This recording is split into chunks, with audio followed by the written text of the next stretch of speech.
and start. Alright, so we're doing Exodus 21 today. So last week, God spoke the 10 commandments, and where did he speak from? Mountain. From the mountain. Okay, and where were all the people? At the base. At the base. And remember, they're trembling, it's loud, it's chaotic. And where's Moses? On the mountain. On the mountain. He's the mediator, so he's going back and forth, up and down, up and down. Poor our 80-year-old Moses, with him and his magic stick, having to climb up and down the mountain. He's going on a hike up and down. Our poor little Moses. His magic stick. His magic stick. Alright, so this week, we're going to find out what the 10 Commandments look like in application. In real, messy lives. Because God did not want to leave these as just abstract principles. He's going to apply them to a society. Remember, we're building a society from scratch. Okay, we have these 2 million people. They've come from Egypt, but we don't want to follow Egypt's laws and rules and hierarchies and things like that. We're going to create a society from scratch. Okay, so the next few chapters are what scholars call the Book of the Covenant. So what it is basically about 52 additional laws, but they're more case laws. So they take the 10 Commandments and they apply them to specific situations. So this is what a case law is. You're taking a very general big law and you're applying it to specific situations, cases, case law. Okay, does that make sense? Yes. Okay, so there might be one big general, big 10 commandment. We're going to take one of those and apply it to certain situations.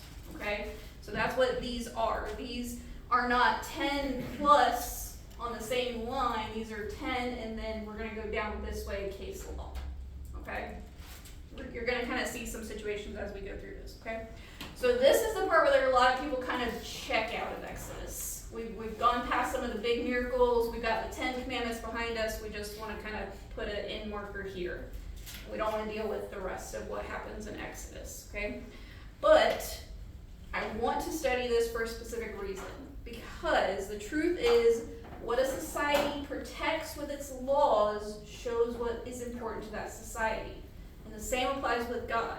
What God chooses to legislate shows what is important to him.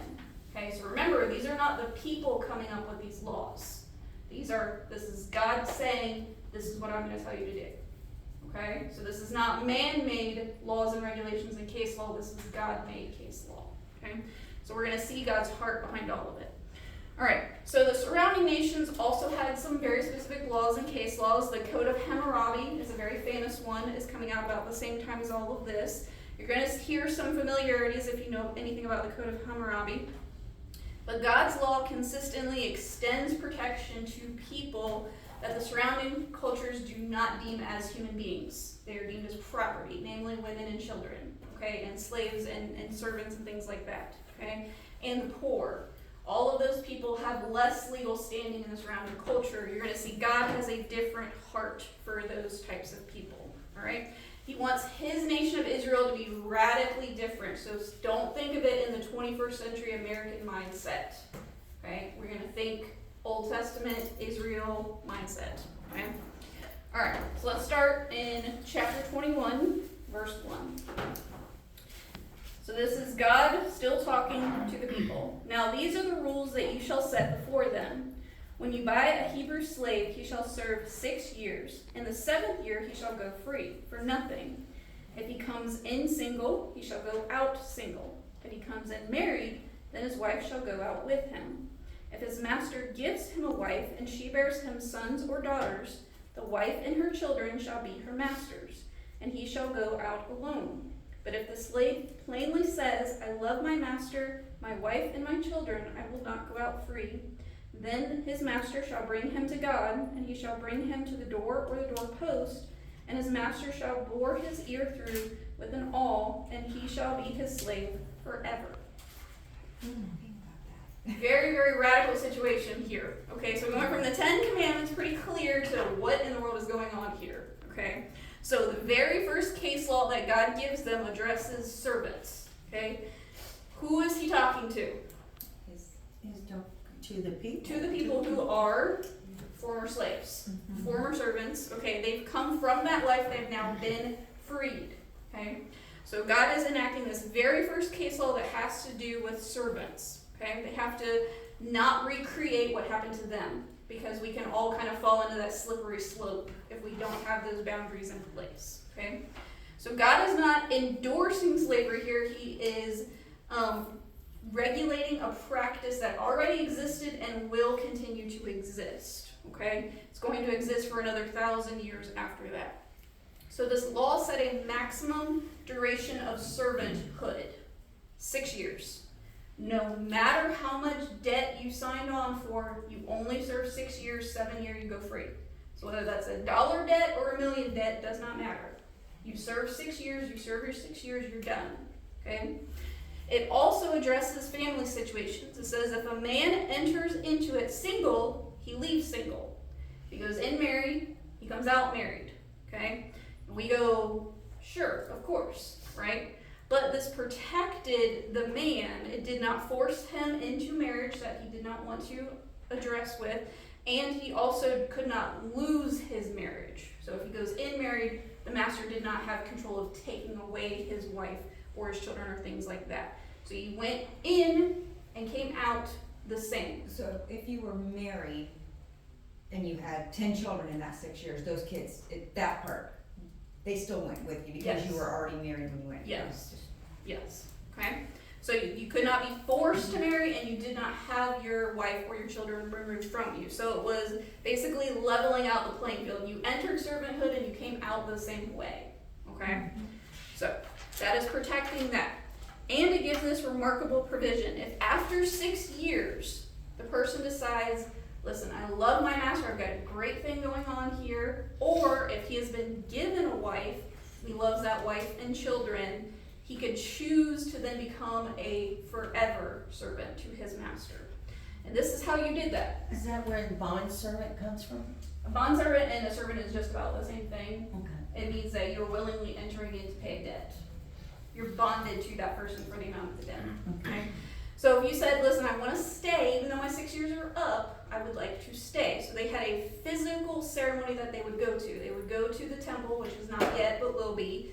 You go to the doorpost, and you take an awl. Does anybody know what an awl is? Isn't that like a big giant nail? It's kind of like a screwdriver. It's Yeah. got a handle, and then it's got a long piece of They metal. drive it through their ear? And you drive it through the earlobe, You pierce the ear. right to the doorpost. And then To you would the put doorpost? to the door, through the Because doorpost. they would have to have something to stop it. Yeah. But it's the temple of God. So you're standing before God, before judges, and your master would take an awl and right through your earlobe, pierce your ear, and then they would put a ring in it. And that will be a sign to everyone that you are freely entering into this forever contract. Okay? So that would be a symbol I mean, before everyone. I I'm I willing just think to of stay here. bacteria. Yeah. I see those guys that work for us that have those things in their ears, those Yeah. big old gauges. Big old gauge. And it would be huge. Yeah. This was not like a piercing that's a dot. This would take a whole earlobe. Okay? Yeah. So this was voluntary. They could choose to do this. So remember the motivation here, and it's interesting that the motivation here is love, not obligation or fear or debt or anything. Can you like agree to that and then back out of it, or is it just a one-time decision? One-time decision. If Yeah. If the master gave him a wife, did he have to accept that? So we are going to get to that, and that's the next thing that we're going to talk about. So while a man was in service, if the master decided if he wanted to give him a wife, that would be considered part of the gain of his service. So if he got to get a wife and children, they still belong to the masters. Because basically for that 6 years, whatever you benefited to the house belonged to the master. Okay? So this is this puzzle piece that we kind of sometimes rub up against here. If I have a wife and a child at 6 years, we should all go free, right? That's what we would think. But in that culture, that woman and anything that was gained in that 6 years belonged to her master. Okay? Is that 7 years on each one of those? No. They would then enter I different. mean, 6 years on each one. If she Like- entered something different, she was considered property. So we're talking about the man. Right. If the master gave him a wife and he accepted that wife, she still belonged to the master. But after 6 years, he could make a decision, do I want to walk away or do I want to stay? Okay. Because I love my wife, I love these children, I now have to make a decision. Okay? We think of that the bad part. He has to leave behind a wife and child in order to go free. Right. Think of the other flip side of that. What about the ones who married, had children, and then decided to leave that family? Those women and children would then be destitute if they didn't have the master's protection. Okay, so you have to look at both sides of this. This was to protect the woman and the child, so that no matter what happened, whatever the man decided, she was still protected. Okay, so that's why God enacts this law. It's not because he's forcing the man to stay into slavery. He's helping the woman and the child have protection. Because no matter what that man decided to stay or to go, they were still protected, either under him or under the master. Okay, so that's why God enacts that law. That's what we call a case law. Okay? Alright, so she still has legal protection, and her children have legal protection no matter what happened. And this is messy and complicated, y'all. This hasn't even happened yet. And God is saying, it's going to happen. Let me go ahead and tell you what you do in that situation. So he's working within culture and extending protection over the most vulnerable people in that situation. Okay? So that's what you want to hear in each one of these. Who is he trying to reach to protect? He's reaching to protect the women and the children in that situation. Okay? Alright. So verse 7. When a man sells his daughter as a slave, she shall not go out as the male slaves do. If she does not please her master, who has designated her for himself, then he shall let her be redeemed. He shall have no right to sell her to a foreign people, since he has broken faith with her. If he designates her for his son, he shall deal with her as with a daughter. If he takes another wife to himself, he shall not diminish her food, her clothing, or her marital rights. And if he does not do these three things for her, she shall go out for nothing without payment of money. Okay? So now God turns to the female servants. Okay? And this fact that he turned to them at all is significant, because in every other culture they had zero rights. Okay? So he's now flipping the script and saying, for my female servants. Okay? God gives them rights. So let's think about this. We're going to step into culture. Let's say we have a man and he has a daughter. The man is now fallen on hard times. He does not have money to provide for his family. He now has the option to sell his daughter into servanthood to someone who can provide for her. We hear that's a horrible man for selling his daughter. In that culture, they would have heard that would be an incredible opportunity to protect that woman, because he cannot pay a bride price for her. He cannot feed her, clothe her, take care of her. She now is going to rise in status by being married to somebody who does have money. Mm-hmm. Okay, so remember, we're going to extend who's the vulnerable person in this situation, the woman. Okay, so if that happened, God is saying, I'm going to go another step. She's not just going to enter the house as a servant. She's going to enter as a wife. Either the wife of the master or the wife of one of his sons. And she gets first priority. Y'all. She has to, by law, be fed, be clothed, be taken care of, and have conjugal rights as a wife. Okay? And he so she doesn't go in as, she's sold as a servant, but she goes in has as the a wife. rights of a wife. Okay. Yes. Okay. So he is obligated to care for her as a person, not property. Even though legally written she is property given over, she then now has legal rights as a human being. She cannot be sold to any foreign people, which would have been a really easy way to get rid of wives that you didn't want. You just sell them to somebody else and they just disappear. Okay? So God is saying she cannot be sold to foreign people. And if he decides, I don't like this one, I want to take another wife, he's free to do that, but it does not diminish all of her rights. She still has first right to everything, including food, clothing, and conjugal rights, non-negotiable. If he failed to provide that for her, she gets to go free, no debt on her record. Could she go with her husband at that time then? Well, we're in another situation where she's okay. being married to either the master or one of the master's sons. So she's Okay. either being brought in as a wife or a daughter-in-law. So if the master does not provide for her, she gets to walk free and clear, no debt. So whatever he paid to her father, the debt is now clear. She gets to walk away. What's the difference between this and an arranged marriage? Arranged marriage is that she would not be susceptible to the debt that her father paid. Then she would have right to her dowry. This is basically, instead of the dowry covering her, it would go to the father in order to cover his debt. Okay, so that's the difference there, but she still has all legal rights. So legal rights are all the same for her. It's just that transactional, but there's debt involved, or if it's a gift, for a dowry gift. Okay, yep. Alright, so these laws would have been considered absolutely extraordinary for the time. No other culture is doing this. God is requiring all the men of the culture to treat women and children as equal people, not property. Okay? So it was very countercultural that God is doing all of this. Alright, so we've dealt with the male servants and the female servants. Let's look at verse 12. Okay. Whoever strikes a man so that he dies shall be put to death. But if he did not lie in wait for him, but God let him fall into his hand, then I will appoint for you a place to which you may flee. But if a man willfully attacks another to kill him by cunning, you shall take him away from my altar, that he may die. Whoever strikes his father or his mother shall be put to death. Whoever steals a man and sells him, and anyone found in possession of him shall be put to death. Whoever curses his father or his mother shall be put to death. Okay? So these case laws are addressing violent crimes, and there's a distinction here between intent and accidental. Okay? I want you to take a moment to who is penning this? Moses. What happened 40 years ago with Moses? Premeditatedly killed. Premeditatedly killed an Egyptian. Remember, he looked left and right, anybody watching me. That's premeditation, okay? So he is now penning a law that if he were held accountable to, he would have been punishable by death. It was also in the Egyptian culture, but he is now penning one into his society, what he did.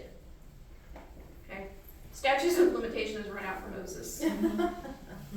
Because we're now penning it in the law. Okay? He said, whew. This is what I did. Okay? So God also distinguishes between a person who kills with intent and a person who kills accidentally. The intentional killer had no sanctuary even at God's altar. So the grabbing of the horns at the altar was a sign of, I would like a fair trial, basically. Even if I intentionally killed somebody. We would call this sanctuary. Okay? God said, nope. There is no sanctuary if you intentionally kill somebody. You intentionally kill somebody, that's it. You're done. Okay? He's saying that even my holy place will be a shelter for somebody who willingly takes the life of another. Okay? But accidental killing was different.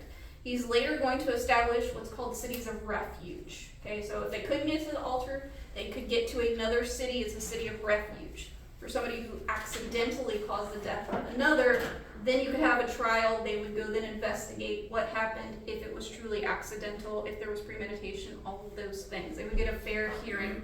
Because what happened in the culture was called family avenging. Okay? If somebody killed a member of your family, it was then your responsibility to go kill them. And then if you killed them, then their family could then kill you, and you could see how it can kind of spiral. And how we get these family feuds going on. Okay? So this is to cut that off. Alright? Intent matters to God, and context matters to God. Okay? And then we have an interesting parallel case law here. Kidnapping received the death penalty. The same as intentional killing has the same exact penalty here, the death penalty. God placed it right next to murder on the list. Okay? I like it. Right? Capturing a human being for the purpose of enslavement in God's eyes was equal to killing them. Was intentionally taking their life. So criminal enslavement and murder are equals. So this practice was normalized in all of the culture surrounding them. This is what you did. You went and took people from other cultures and you enslaved them. That was what you did. And God is saying, absolutely not, and I'm going to punish it by death. We're not even talking fines and things like that. We're talking death. So God is making it clear here the difference between servanthood, which has an end date and you pay your debt, and slavery is you're taking away somebody's choice at life here. Okay? So God is drawing this line in the sand. I am not allowing slave trade to happen among my people. It's not going to happen here among my people. Okay? So that is the difference here, that God is drawing this line between slavery and servanthood. Okay? Alright, verse 18. When men quarrel, and one strikes the other with a stone or with his fist, and the man does not die but takes to his bed, then if the man rises again and walks outdoors with his staff, he who struck him shall be clear. Only he shall pay for the loss of his time, and he shall have him thoroughly healed. When a man strikes his slave, male or female, with a rod, and the slave dies under his hand, he shall be avenged. But if the slave survives a day or two, he is not to be avenged, for the slave is his money. When the men strive together and hit a pregnant woman so that her children come out, but there is no harm, the one who hit her shall surely be fined, as the woman's husband shall impose on him, and he shall pay as the judges determine. But if there is harm, then you shall pay life for life, eye for eye, tooth for tooth, hand for hand, foot for foot, burn for burn, wound for wound, stripe for stripe. When a man strikes the eye of his slave, male or female, and destroys it, he shall let the slave go free because of his eye. If he knocks out the tooth of his slave, male or female, he shall let the slave go free because of his tooth. Okay? So God moves kind of into these personal injury and compensation case laws. So if you injure someone in a fight, you're now responsible for their lost wages and their medical care. That sounds incredibly modern, okay? We do that. We can sue for that sort of thing. That was not happening back then. If you hit somebody and they were out of work, tough luck. That was the culture that surrounded them, okay? So God is writing this radical law into play. And he's also addressing the injury to servants. If a master beat a servant to death, and he says male or female, so again, putting them on the same level, male or female, okay, the master would be punished. So God made it clear once more, servants are not property, they're people, okay, and you will be held responsible for them. Killing a servant wasn't the loss of an asset, this was murder, okay, and he would be fined for it. If the master caused permanent injury to a servant, even as something as small as knocking out a single tooth, the servant got to go free. Doesn't matter how long he'd been in servanthood. Their whole debt was then cleared. Where would they Okay. go though? I mean, that's Back to their life that they had before. So you're just, the temporary servanthood is just for those 6 years. Whatever you do, that gets, the gain is then goes to the master to pay for your debt. Well, but what if Then you you were go back. someone who had said that you were gonna live your rest of your life under servitude with them? How Then would you're that- part of the master's household. So whatever job you did, that now became your full-time job. So if you were harvesting, if you were in the kitchen working, if you were taking care of the horses. Even if he got smacked and lost an eye.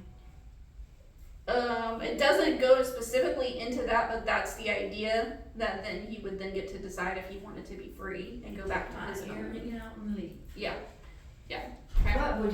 But at that point in time, because that injury was done, would that family that he now had get to go with him? No, only the person, Just the person? because they're still considered the masters.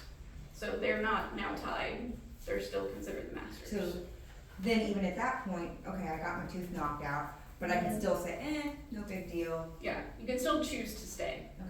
You can still choose to stay. Yeah. This is where it gets messy, right? We Yeah. want to take the wife and the children, but remember, there's gotta still be protected underneath the master. Okay, because if he takes them and then he leaves them, they don't have any choice. They don't have any protection. Okay?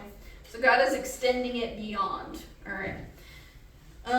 Okay, so this was significantly financial incentive for masters to treat their servants properly.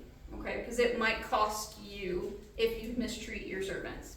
And here we have the eye for the eye principle that shows up, which has been misunderstood for a lot of times. It was never a license for personal revenge. Because you knock my tooth out, I get to knock your tooth out.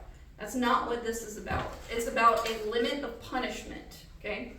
So they live in a world of revenge. If somebody does something to me, I get to do something to them, okay? And it could produce a blood feud, okay? Just centuries and centuries of blood feud, generations. God's saying, let the punishment fit the crime. So equal, fair, restraint law written down. You're gonna wanna avenge. No. I'm gonna call it here. Tooth for tooth, eye for eye, hand for hand. Okay, so it is a restraint on the law, not a revenge law. which we have used a lot of the time, where we say, I get to. God says, no, I'm putting a limit on what you get to do. Okay? Equal, fair judgment of the law. Okay? All right, verse 28. When an ox gores a man or a woman to death, the ox shall be stoned, and its flesh shall not be eaten, but the owner of the ox shall not be liable. But if the ox has been accustomed to gore in the past, and its owner has been warned but has not kept it in, and it kills a man or a woman, the ox shall be stoned, and its owner shall be put to death. Gracious. If a ransom is imposed on him, then he shall give for the redemption of his life whatever is imposed on him. If it gores a man's son or daughter, he shall be dealt with according to this same rule. If the ox gores a slave, male or female, the owner shall give to their master 30 shekels of silver, and the ox shall be stoned. When a man opens a pit, or when a man digs a pit and does not cover it, and an ox or donkey falls in, the owner of the pit shall make restoration. And he shall give money to its owner, and the dead beast shall be his. When one man's ox butts another so that it dies, then they shall sell the live ox and share its price, and the dead beast they also shall share. For if it is known that the ox has been accustomed to gore in the past, and its owner has not kept it in, he shall repay ox for ox, and the dead beast shall be his. Okay?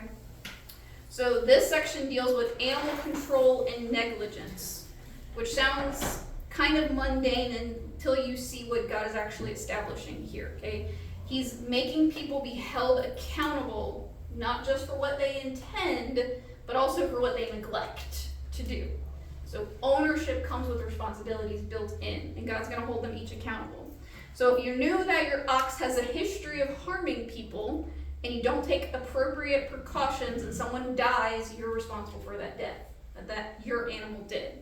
So the same accountability applied to children and to servants and to women, which was not also in the surrounding cultures. If an ox killed a woman, they're just like, too bad, so sad. If an ox killed a child or a servant, too bad, so sad. If it killed a man, we're going to talk about it. And so God is writing in these equality laws. A child, a woman, a servant all had equal weight with an adult man. Okay? So, and a servant's life had the same weight as a free person. Okay? So legally they're considered all the same, just radical laws that are going on here. Neglect laws applied also to property. So if you dig a pit and an animal falls in, you're responsible because you did not take care of that pit or covering it or making it sure. Okay? Let your ox kill somebody else's ox when you knew it was dangerous, you also paid the price. Okay? So you can kind of see this thread that winds all the way through this. You're responsible for the harm caused by your carelessness. Like 2 dogs got into my backyard Friday and killed 2 of our chickens. Yeah. Our pet chicken. So then the owner of those dogs would then be responsible to pay back for those chickens. Okay? And if the dogs had a prior history, they could be stoned. Yeah. Okay? So you see that's not just our intentional choices, but also what we neglect. God is going to hold us responsible for here. Okay? So God doesn't just leave the idea of justice as just this general nice idea. He goes into all of these case laws, and we're going to talk about some more next week. He wanted to put these in laws for his nation. He is the one building this society. Remember, these are not people sitting around in a Congress coming up with these laws. This is God saying, this is what you're going to do. This is the law that you are going to follow. Okay? Enforceable consequences to these and covering the most vulnerable people of the society. Alright? So here's your challenge for this week. I want you to ask God to show you where your view of justice does not line up with his.